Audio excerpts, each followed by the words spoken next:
어디까지 했죠? 모음각경 2장.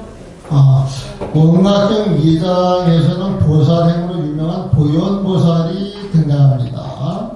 새벽 3시 첫 시간에 입선 시간을 마친 선방에서 포행 죽비를 치면 그 동시에 성슬프고 낭랑한 도량석 소리가 도량을 가득 채우게 됩니다.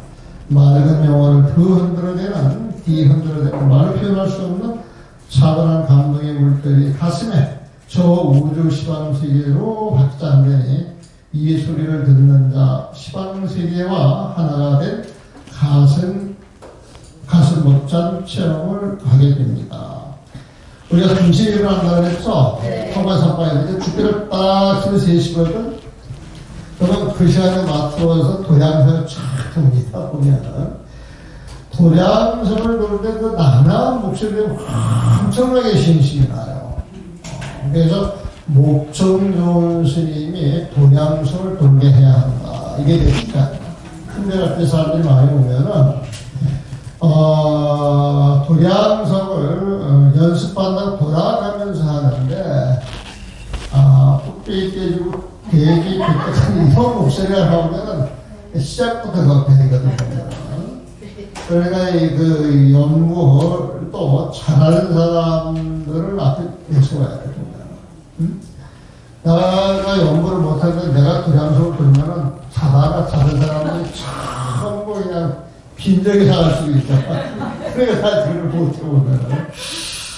그러니까 내 수술 못하는 건 내려놔야지. 내 수술 못하는 건 잡고 있는 거, 이것도 민폐거든, 사실은. 그러니까 사람들이 살 때, 저는 항상 그렇게 살아왔어요. 어떤 일을 하더라도 나보다 나은 사람이 있으면 그거를 내세웁니다.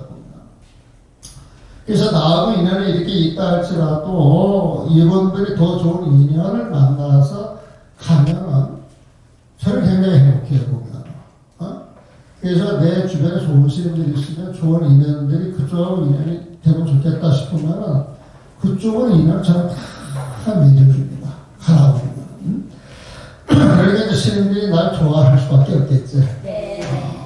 그런데 또 어떻게 보면은 그걸 못 가게 하려고 바둥바둥 또 그런 사람들도 있거든.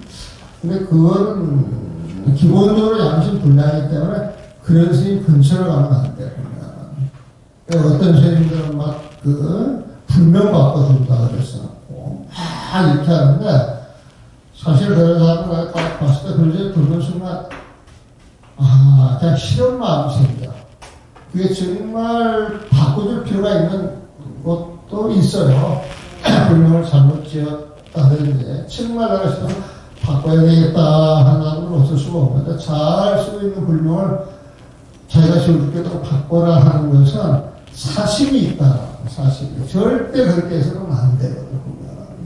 근데 그런 분들이 있더라고요. 보면. 그 시간에 3시에 공양간으로 쓰이는 선열 땅에서 송강사 지금은 그 공양간을 정리를 안 써요. 다른 데 쓰는데 쓰이는 선열 땅에서 수행하는 행자들은 부지런히 대중을 위해 애불 준비를 하게 되고 애불을 마친 후에는 송강사천 대중의 공양 준비에 들어갑니다. 선열 땅의 의미는 그곳에 선매의 기쁨이 가득 차 있다는 말인데 선열, 선정의 기쁨, 선매의 기쁨이 가득 차 있는 땅이 선열 땅이에요. 있다는 말인데 하심으로 무장한 아상이 사라진 행자들의 모습에서 이 선매의 기쁨을 맛보는 보현 보살의 모습을 보게 됩니다. 행자들은 입도 뻥긋 못하게 하지. 그건 하심하라, 하심. 하심이라고 하는 건 아상이 있으면 절대 안 되거든요. 그래서 내가 마음을 내려놓고 아상이 떨어지면은 그 자체 신심이 나가지고 막 뭔가 대중을 위해서 해주고 싶은 마음이 생겨요. 마음이 생겨요. 이런 마음은 저절로 생기는 거예요. 억지로 생기는 게 아니고. 세상살이가 환인 줄 알고 환 같은 세상을 벗어난 초심의 그 자리에서 근데 내가 절집에 들어왔을 때 내가 세상에 뭔 세상 사는 줄 모르겠어. 내 경험을 보면. 이게 직장에 다니는 사람들은 한 직급으로 올라가기 위해서 최선을 다해. 심지어 막, 음에 모함까지 가서 사잖아요, 보면. 공직자도 그렇고, 또 돈벌이도 그래. 1,000원짜리 만드는 사람은 10,000원짜리 만들고 싶고, 10,000원짜리 만드는 사람은 100,000원짜리 만들고 싶고, 100,000원짜리 만드는 사람은 100만원짜리로 하고 싶고, 100만원짜리로 하고 싶은 사람은 1,000만원짜리로 하고 싶고, 1,000단위는 요즘 이제 조까지도 하는 거는, 조까지도 하는데, 그런 욕심이 끝이 있어요, 없어요? 없어요. 공직생활에서 대통령이 최고 점점이라고 하지만 점점에 올라가서도 태무 욕심이 있어요, 없어요? 그걸 대단히 참식적으로 생각합니다. 원래 그 대권이라고 하는 것은 대가 뭐? 권이 뭐? 임시 방편이에요. 대권을 준다. 이것은 국민을 위해서, 백성을 위해서 법을 제대로 활용해서 많은 사람들한테 이익을 조달해가지고 잠시로 빌려준 임시 방편이 좀 걸리거든. 근데 그걸 가지면은 그게 평생 갈 줄 알고 꽉 뭉겨지는데 금방 사라져요, 안 사라져요? 금방 사라져요. 여러분들은 20년 세월 금방 가잖아요.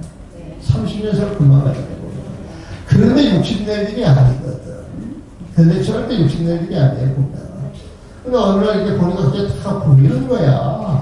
돈이든, 계급이든, 직장에 권력이든 간에 그런 게 다 보이니까 이게 참 부질없어, 보면.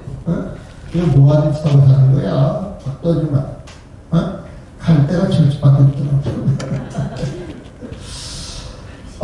그래서 한같은 세상을 보여서 그게 초심이야. 초심의 그 자리에서 인지법행을 실천하는 말 그대로의 초발심이시 변전관계 그렇습니다. 그거 한번 던지면은 그런 게 날 구속하겠지 안 하겠어요? 자유로워요. 부처님께서 웅낙경 부연장에서 환을 여의면 각으로서 환을 여의면 각, 환에 대한 집착을 여의면 그 자리가 깨달으냐. 각으로서 수행점차가 없다라고 하셨으니 이걸 깨달아서 바가차 모든 걸 해버리면은 무슨 수행점차가 필요해요. 그 자리에 깨닫는 거지. 이게 초발심시 변변단이다라고 하셨으니 이 행자들이 바로 원각경 부연보살로 하연하신 부처님의 모습이 아닌가 생각됩니다. 그러니까 행자들한테 잘 해야 되겠어요? 안 해야 되겠어요? 잘 해야 되겠어요.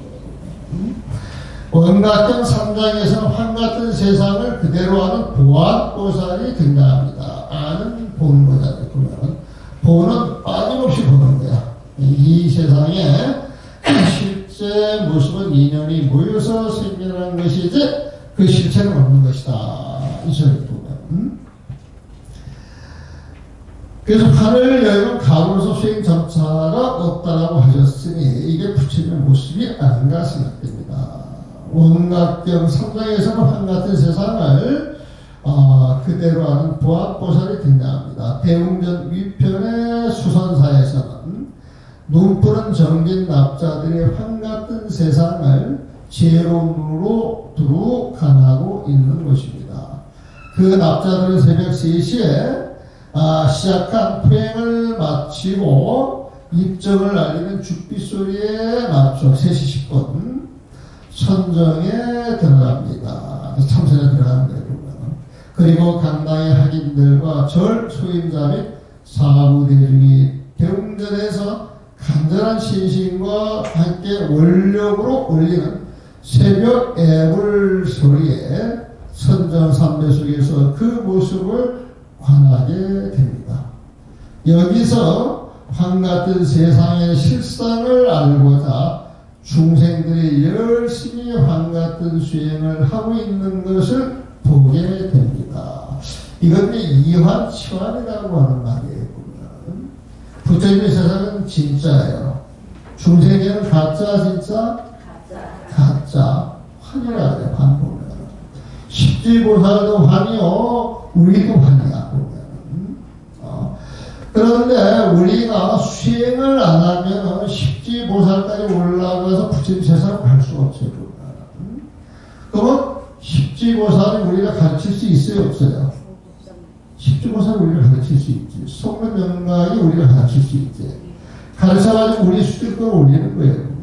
성문영락 보살까지 끌어올리는 거예요. 거기에 가가지고 선생님을 놓아버리고 이제 깨달음을 얻게 되는 거잖아요, 보면은. 그래서 깨달음을 얻기 전까지 모든 수행은 이환천, 한 같은 수행으로 그 환을 깨는 거예요. 한 같은 수행으로 환을 깨는 거예요. 그래서 그 이환치환이라고 하는 말을 여러분들 이해하셨어? 네. 나는 이거 이해하는데 한참 시간 걸립니다. 환을 소환을 치료해? 이 말이 잘 이해가 안 가는 거예요. 그래서 나중에 이제 정리가 되는 게 중생에는 전부 환인데, 중생에는 화학명을 가르쳐야 할 사람들이 있지만 믿지 못하는 화학명부터 가르쳐야 돼요. 근데 암이든 화음이든 팔만 대장 경수에 다 들어있어요, 안 들어있어요? 들어있지만 부처님은 한 글자도 설한바가 있다 없다? 없어요. 설한바가 없는 그 자리가 진짜 세상인데 설한바가 있어서 84,000 법문이 벌어진다. 이것은 환 같은 중생들을 거기에 맞춰서 한 같은 법문으로 반대로 범실해줍니다. 그래서 이완치환이라고 하는 중생계에서 출이 높은 환 같은 중생이 자기보다 못한 중생을 가르치는 것, 이걸 이환치환이라고 해요. 지금 그 이야기하는 거예요. 그러니까 열심히 환 같은 수행 표현이 그래서 그런 표현이 나오는 거에 보면 열심히 환 같은 수행을 하고 있는 것을 보게 됩니다. 삼매에 들어가 앉아있는 이 자리가 그대로 부처님 세계이며 무상한 세계의 흐름 일체가 환인 줄을 아니 여기서 원각경 보안 보살로 하연하신 부처님의 모습을 보게 됩니다. 특히 다른 사찰과는 달리 송강사에서 제를 모실 때 원각경 보안 보살장을 독선하여 험한 세상에 대한 집착을 죽은 영가가 끊도록 천도하고 있으니 송강사는 원각경과 인연이 깊은 두량이라 하겠습니다. 그러니까 40기대를 지낼 때 금강경도 읽어주지만 보안 보살장을 하나 읽었어요. 그 보안 보살장의 그 내용은 세상에 보이는 모든 것, 죽은 영가나 남겨놓고 그 모든 것도 언젠가는 다 사라지고 없어진다. 그대로 존재한다. 사라지고 없어진다라고 하는 그 본문을 읽어주는 거예요. 뭔가. 그래서 영가가 세상의 실체는 환이구나. 그걸 깨달아서 그걸 깨닫는 순간 바로 부처님 세상으로 들어간다는 거잖아. 바로 닭이 된다는 거잖아요. 그래서 원래 그 영가 할 때 그 영은 강영이라 깨달은 마음을 이야기해요. 그 깨달은 마음이 반야 용서를 타고 극락세계로 들어가는 거. 그게 초대입니다. 그래서 영가라고 하는 말은 이 자리의 본문을 통해서 깨달으소서. 그게 강명이야. 깨달은 했었으니까. 영은 신령스러운 마음을 이야기해요. 그래가지고 깨달아서 그 힘으로 반야의 빛을 놓아서 그 빛 반야 용서를 타고 극락왕생 하옵소서. 이게 영가입니다. 그래서 그 영가를 제도하기 위해서는 뭘까 잔뜩 쌓아가지고 욕심이 나면 영가한테 그 먹는 거에 집착하고 그걸 얻어먹으려고 또 사람에 집착하고 이런 집착 끊어줘야 돼 보면. 그래서 절집에서 영가를 제도하는 방법은 제다. 제다고 하는 건 자기 몸과 마음을 정하는 것이다. 자기 몸과 마음을 정한다. 이 소리는 세상 경계에 끄달리는 마음이 있다 없다? 세상 경계에 끄달리는 마음이 없을 때 모든 중생이 그 자리에서 사라집니다. 모든 중생이 그 자리에서 제도가 되는 거예요. 그래서 모든 중생을 제도한다 이 소리는 내 마음속의 중생을 싹 없애는 거예요. 싹 없애는 거예요. 그래서 내 마음이 청량할 때 이 세상이 청량이 되는 거예요. 그러니까 보아보살자 보게 되면 내 마음이 청량함으로 인해서 시반세계가 청량하다 이걸 물리적으로 쫙 설명하겠습니다. 그래서 이런 걸 알고 경을 보면 경이 되게 재밌는 거예요. 원각경 4장에서는 삿된 의심을 타파하여 바른 의심을 돋보여주는 금강장 보살이 등장합니다. 대웅전에서 예불을 끝내고 학인들이 낭낭하게 독경하는 금강경 소리는 어리석음으로 헛기비 같고 물거품 같은 세상살이에 집착하는 중생들의 의심을 타파하고자 금강복음을 지켜는 타사 현장의 구름찬 함수입니다. 금강복음 좋은 것 같아요? 나쁜 것 같아요? 그렇죠. 그러면 좋은 거는 뭐로 보라 그랬어요? 부처님 마음과 부처님 지혜를 이렇게 보면 되는 거예요. 금강은 흔들리지 않는 부동의 부처님 마음을 이야기하고 복음이라고 하는 그 마음속을 빛으로 세상의 삿대기 아니라 전부 단칼 배워서 없애는 거예요. 그러니까 금강 복음은 부처님 마음과 부처님 지혜 그렇게 이야기할 수 있죠. 금강 복음 이제 분명히 알겠어요? 여러분들 금강보험하면 막, 금강 신장에 막 칼들고 있는 생각하잖아. 애들이 그런 모습 보고 무서워해야 알아요. 무서워해요. 왜 애들한테 그렇게 무서워해? 요즘에 이제 가르치려고 그러면은, 지금 칼이 아니라 미사일을 딱 얹혀놓고, 구리로 앉아가지고 탁 물려서 적들을 물리칠 그런 그림으로 바꿔줘야 할지도 몰라. 근데 실제 그렇게 하는 애들이 있어요. 압사하는 거. 그래서 이 시대의 테마도 달라져야 됩니다. 이 시대의 부모도 달라져야 됩니다. 이 시대의 불자들한테 다가가는 방식도 달라져야 됩니다. 이건 우리가 법을 알고 고민해야 되거든요. 법을 모르면 해나갈 수가 없어. 맨날 남의 풀려가지고 못 내거든. 그래서 우리가 창의적인 뭘 발휘하려고 해도 부처님 마음을 안 가지고는 안 돼요.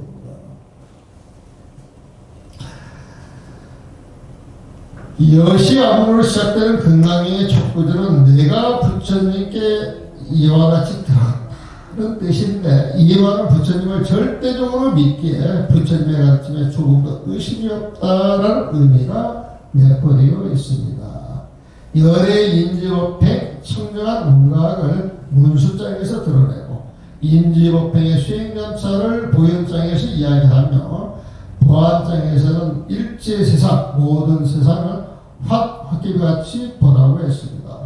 그러나 어리석은 중생은 자신이 원각이며 부처님이라는 사실을 믿을 수가 없고 자신이 부처님이라면 왜 수행을 해야만 하는가 의심을 하며 중생의 살림살이가 엄연한 현실인데도 세상을 헛기비처럼 보라고 하니 중생으로서는 그 말을 믿을 수 없는 것입니다. 의심이 없이 안내각들이 끼면 그 자리가 원각인데도 이 의심으로 아름답고 향기로 꽃으로 된 이 세상, 이 화엄 세상의 즐거움을 모르는 것입니다.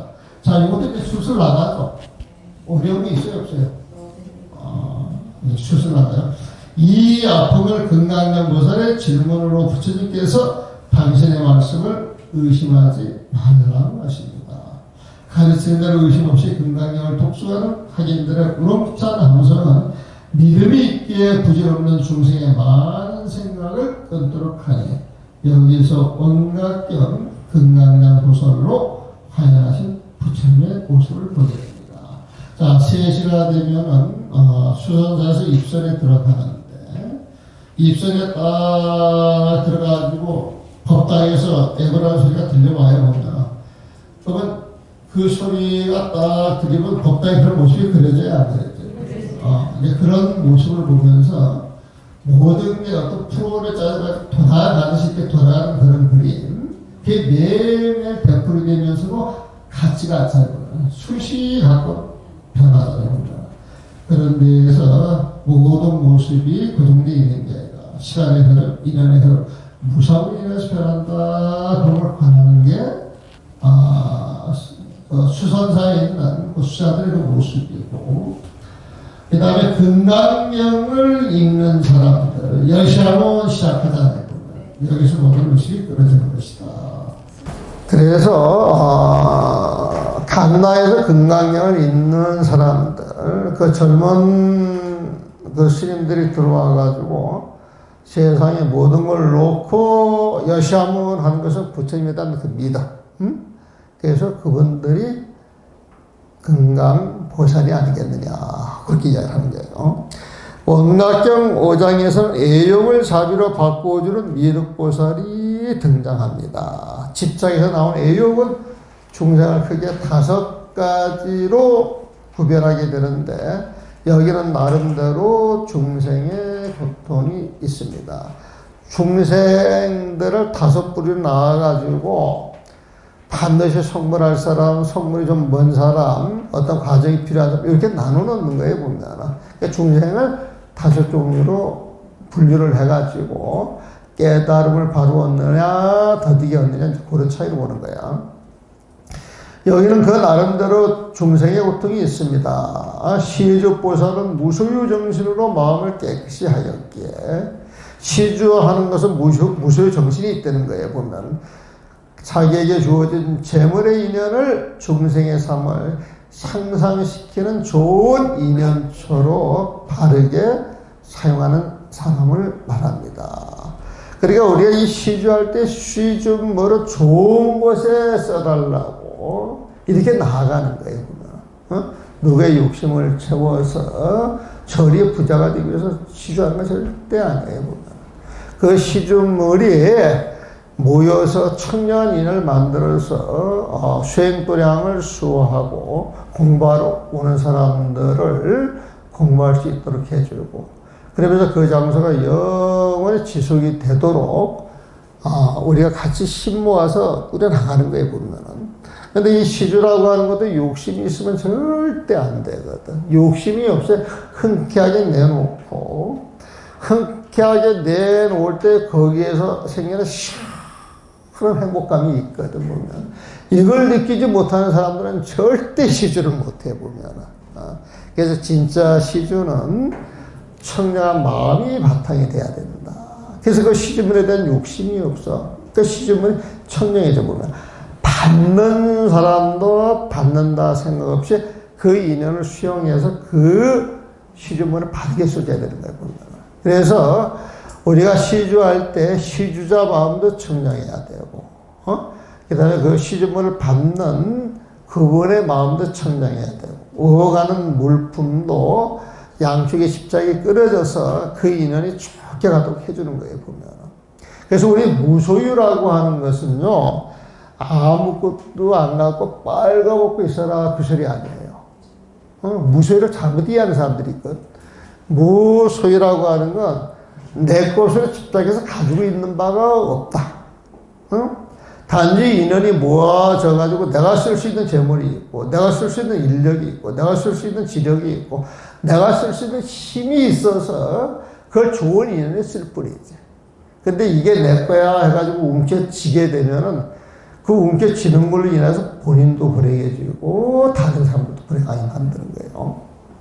그 다음에 재물의 인연을 바르게 쓰도록 교화하는 화주보살은, 시주 화주로 이렇게 연결해도 좋겠네요. 화주보살은 중생들에게 세상의 인연을 부처님의 법과 맺어주어 미래의 행복을 가져다 주는 보살입니다. 우리가 화주보살 하죠? 화주보살 그러면 격이 높아요, 낮아요? 격이 높다라고 하는 사람 내가 여기가 처음 들어요. 그만큼 여러분들 공부가 됐다 소리지. 화주는요, 부처님하고 똑같은 거예요, 보면. 화주는 중생을 교화하는 주체다, 이 소리야. 무슨 말인지 알겠어요? 그래서 부처님의 다른 이름이야. 보살의 뜻도 좋지만, 화주보살 그러면은, 그 화주보살도 자부심을 가져야 돼. 그런데 이 화주보살이 돈 모으는 데만 혈안이 되시고, 이거 화주보살 아니야. 욕심이 한 게 있는 거기 때문에. 진짜 화두보살은 어떤 인연이 주어지면은 편한 마음으로 하주할 수 있도록 법으로 인도를 해줘야 돼. 인도 자체를 보면. 돈을 구걸해서 가져가는 거하고 자발적으로 마음이 나서 주는 거하고 돈의 그 무게나 기운이 다르잖아요. 보면. 그래서 우리들은 법을 알고 법 내용 자체를 완전히 이해를 하면은 어떤 것에도 걸림이 없이 살 수가 있어요. 보면. 그래서 이 화두보살은 미래의 행복을 가져다주는 부처님이에요. 보면 참다운 시주보살과 화두보살 사이에 오가며 부처님의 법과 공양물을 오가는 부처님의 법과 공양물은 중생의 욕망이 개입되지 않았기에 청정합니다. 이게 시주물이 청정한 거예요. 주는 자와 받는 자 및 오가는 인정이 청정하기에 이런 보살들이 계시는 장소는 세상을 정화하는 좋은 수행처가 됩니다. 송강사는 대웅전, 간음전, 공양간, 불일서정, 기하불사, 안내, 처사 및 불례, 기타 곳곳에서 시주보살과 화주보살들의 활동이 굉장합니다. 대만에 가게 되면 그 송은스님이라고 얼마 전에 돌아가셨지만은 그 포교를 굉장히 훌륭하신 스님이 계셔요, 보면. 근데 이 송은스님께서 그때 싱가포르인가 홍콩인가 이제 법문을 하고 이렇게 내려오는데 홍콩이었던 모양이구나.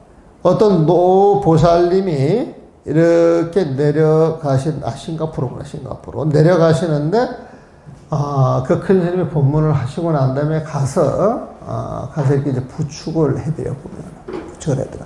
그런데, 그 대만 같은 데는 그 법문을 하면 여러분들 받는가 모르겠지만, 합창단 따르는 그 신도님들 그 장엄이 굉장해요. 그래서 그 사람들은 의식이 어떻게 보면 80% 보면.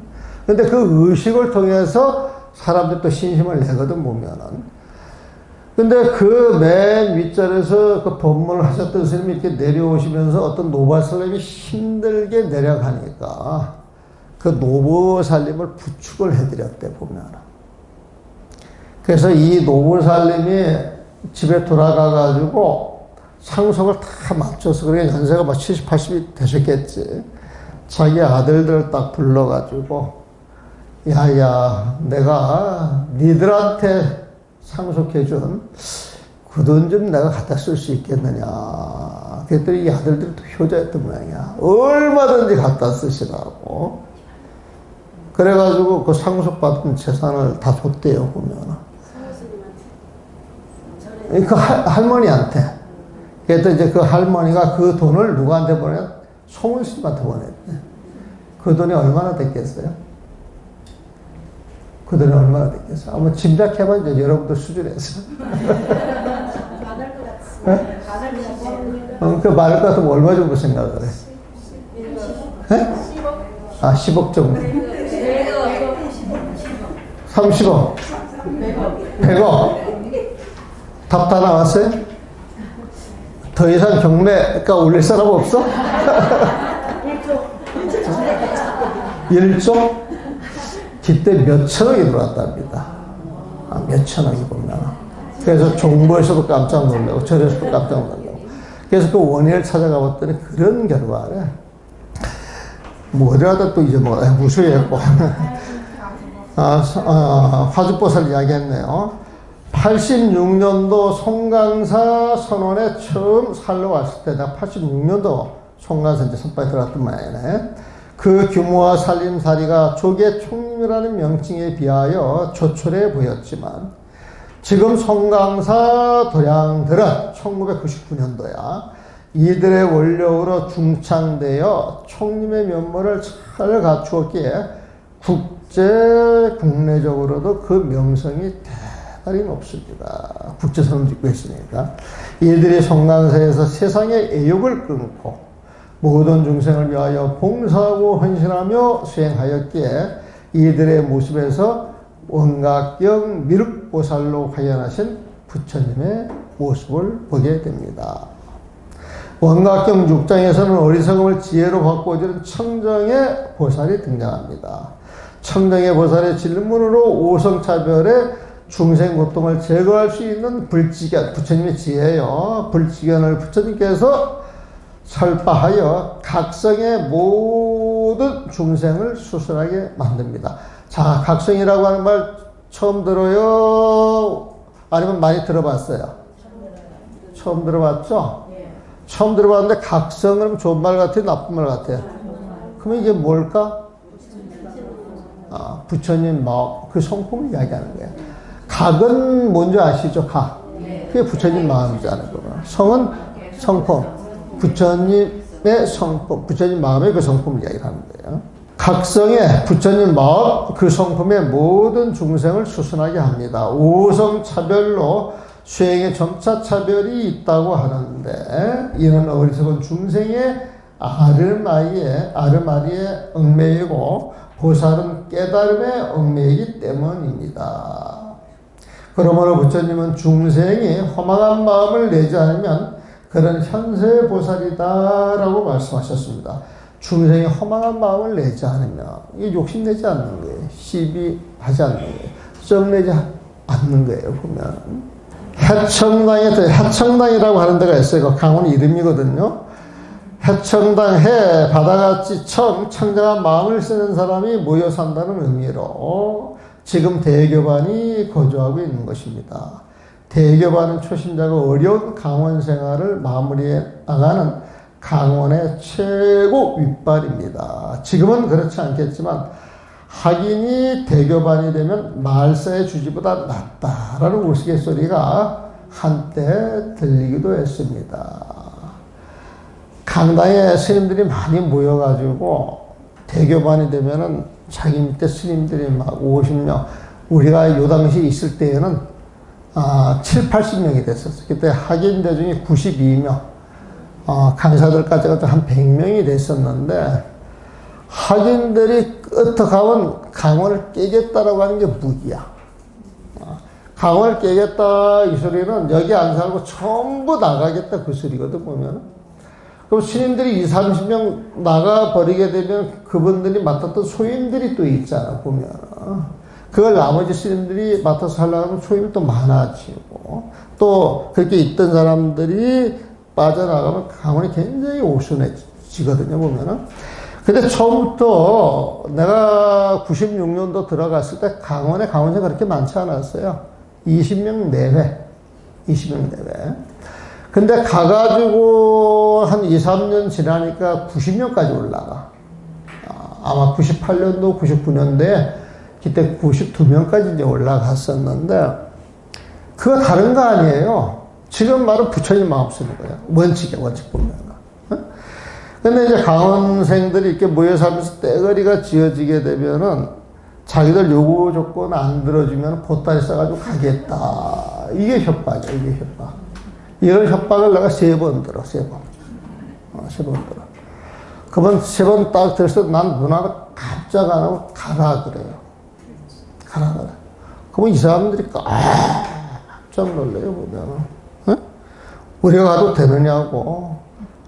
스님들은 여기 있어봐야 스님들한테 도움이 안 되고, 절에도 도움이 안 되고, 우리한테도 도움이 안 된다. 스님들이 지금 요구하는 조건은 상식을 벗어난 것이다. 세상 사람들이면 타 웃을 이야기야. 근데 그걸 안 들어준다고 강원을 깨고 가겠다. 그러면 세상 사람들하고 똑같다. 떼거리 힘 믿어가지고 표 안 찍어줄래? 우리 표 걷어갈래? 이런 식밖에 더 되겠더라 이거예요, 보면. 근데 절집에 와서 살 때는 그런 상을 없애고 부처님 마음을 지니고 살아야 되는데, 여러분들 하는 것은 사육이 들어가 있잖아요, 보면. 사육이 들어간 놈들 오냐 해주고 받아주기 시작하면 그게 더 커져요, 안 커져요? 더 커져가지고 니들도 베리고 절도 나빠지고 전체가 없어질 것 같으면은 차라리 나도 강을 깨는 게 낫다. 그런 교육은 안 해야 돼. 가겠어요, 안 가겠어요? 안 가, 보면은. 그래가지고, 그런 건이 한 3권 딱 겹쳤는데도, 근데 우리가 해주면 되게 잘해주거든. 그때 좋은 인연이 있으면 학인들한테 모든 걸 다 투자하고 받들어 줬거든, 보면. 그래가지고 그 당시 강주 스님이 원력보살이래, 원력보살. 어? 교육에 모든 걸 다 바쳐가지고 헌신하니까, 보면은. 그런데도 그 못된 망아지 뿔난다고 그런 짓거리를 하더라니까, 보면은. 그래서 그런 게 3번 있기에 나는 차라리 타협하고 차라리 강원을 깨는 게 낫다라고 정말 그렇게 생각을 해요. 눈알 깜짝 가나그래요, 보면. 3번 하고 나니까 상식적으로 어긋나는 것을 가지고 때를 써봐야 들어준다, 안 들어준다? 들어줄 건 다 들어주잖아, 보면. 그러니까 분란이 있을 게 있어요, 없어요? 없는 거예요, 보면.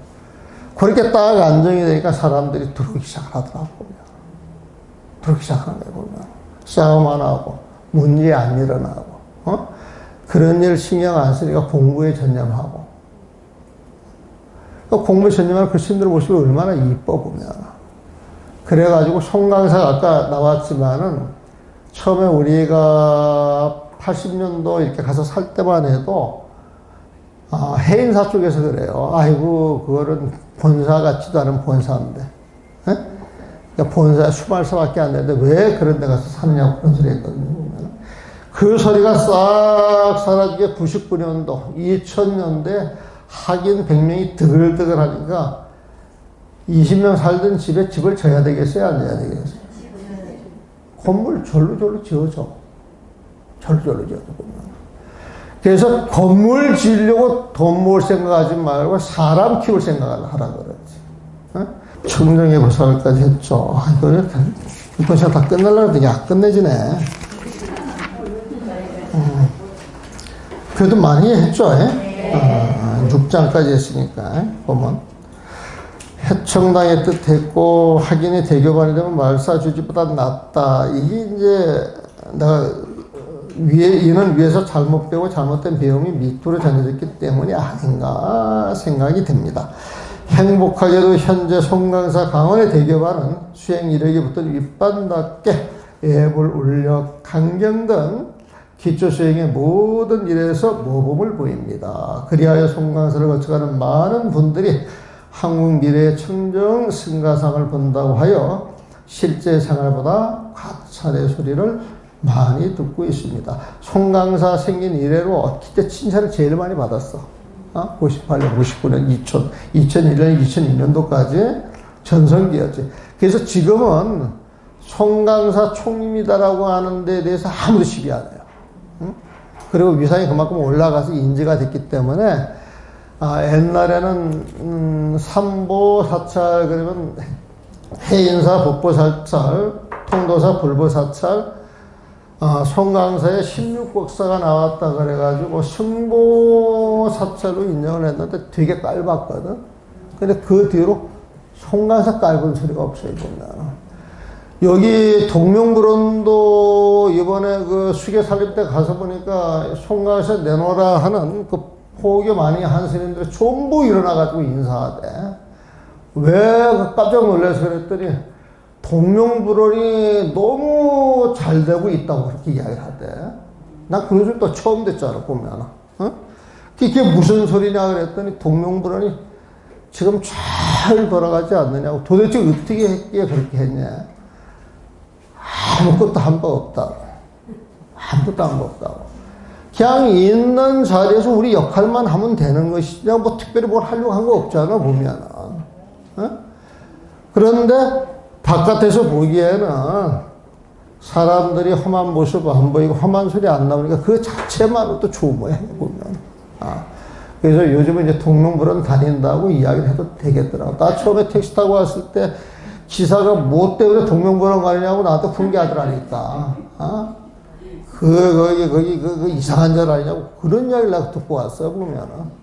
근데 요즘은 그런 소리 잘 안 하더만. 이는 바다 같은 마음에 지혜로 가득 차 있는 대교반의 학인들이 청정의 보살의 화연으로 해청당에 상주하고 있기 때문일 것입니다. 이들에게 온갖 경에 청정의 보살로 화연하신 부처님의 모습을 보게 됩니다. 그래서 우리 절집에서 말하는 보살들은 전부 부처님의 화연이에요, 보면. 그리고 내가 86년도 그 해인사 살 때, 그 해인사 그 행자들이 한 40명 됐어. 40명 되고, 휴게 살림할 때는 한 50명 됐겠지, 보면. 그러니까 행자들이 드글드글해, 보면. 근데 행자 반장이 있어, 행자 반장이. 응? 그 행자 반장은 자기 방에 떡 앉아가지고 행자들 시봉을 다 받아. 그래가지고 행자 반장이 말사 주지보다 낫다. 그때는 해인사에서 돌던 이야기야, 보면은. 근데 해인사에 또 강원의 그 대교반, 이거는 더 힘이 세지, 보면은. 그 당시에는 해인사에 학인들이 많이 모여가지고 해인사의 위상이 엄청 났었거든, 보면은. 근데 그런 식으로, 말사 주지보다 낫다. 이런 식의 이야기가 좋은 면에서 그런 이야기가 나오면 괜찮은데, 그것도 쥐꼬리만한 권력이라고 누리는 데서 그런 식으로 이야기 나오거든, 보면은. 그래가지고 내가 그 행자 맡아가지고 교육할 때는 싹 뜯어고쳤지, 싹 뜯어고쳤어. 싹 뜯어고쳤더니 행자들도 저쪽으로 그 반발이 엄청 심해, 보면. 그래서 저기 뭐야, 스님이 관여 안 해도 우리가 알아서 잘 사는데,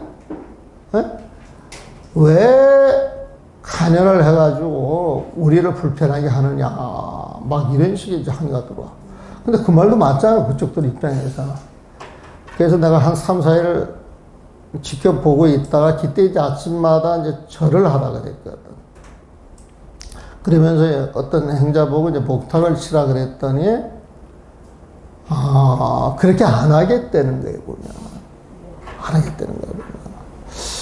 그래가지고 이제 보따리 싸가지고 가는 게 아니라 간수반도 이렇게 대드니까 그 말도 맞잖아, 보면.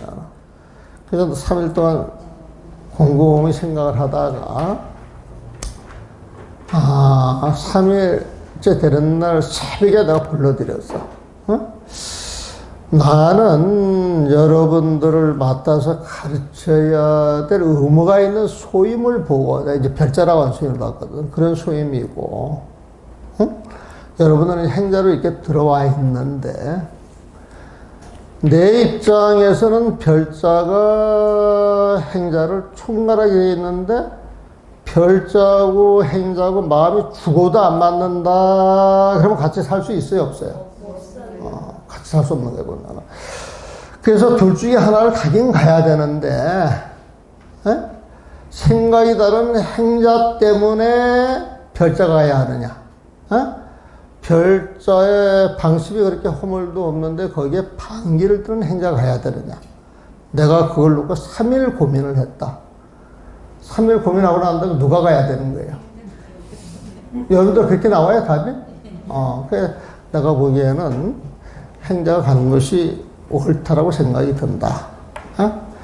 그러니까 지금 짐을 꾸려서 하산하십시오. 그랬지.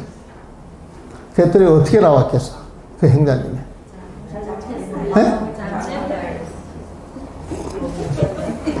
무릎을 탁 꿇더니 닭똥 같은 눈물을 줄줄 흘리더라고. 속같에 12에 잘못 들어가가지고, 남한테 안 끊겨버렸어, 이제. 잘못인 줄 알면서도 그렇게 대들었다는 거예요. 한 번만 참여를 받아주시면 시키는 대로 하겠습니다. 참여하겠습니다. 그래. 받아줘야 돼요? 안 받아줘야 돼요? 안 받아줘야 참여하면 받아줘야 돼요. 이게 부처님 법이야, 보면. 그래서 그러면은, 오늘부터 2번 행자거든, 2번 행자. 오늘부터 그 생활은 되게 잘했어. 생활은 잘했는데, 별자한테 반기를 든다. 이것은 뒷사람들의 좋은 본보기에 나쁜 본보기야. 나쁜 본보기지. 별자한테 대드는 나쁜 본보기지, 보면. 그래서 그런 것은 내 한 팔을 잘라내는 심정으로 행자를 보내려고 그랬지, 보면. 그랬더니 뭐 참여한다고 그러니까 일은 잘 끝났지. 일은 잘 끝나가지고, 그때부터 이 행자들이 말 한마디 하면 얼마나 잘 듣던지. 아무런 문제 없이 소위 끝날 때까지 콩나물도 키워 먹고, 나 축구 같은 것도 내가 못하게 했어. 그때 그 행사 막 축구 바람이 불었는데, 수행자가 운동한다고 그 축구하는 그런 모습 난 되게 싫더라고, 보면. 그래서 내가 있는 한은 축구 금지하고, 축구할 시간에 절하고, 그 다음에 대종을 위해서 두부를 그때 많이 만들었거든. 두부를 한 번 더 우리가 울력하고, 콩나물 키워서 먹자. 이런 식으로 한 그런 사례가 있었어요, 보면. 그래서 그냥 대중화합이라 그래가지고 말만 다 들어주는 건 아닌 것 같더라고, 보면. 자, 오늘 우리는 여기서 마무리하겠습니다. 자, 수고하셨습니다.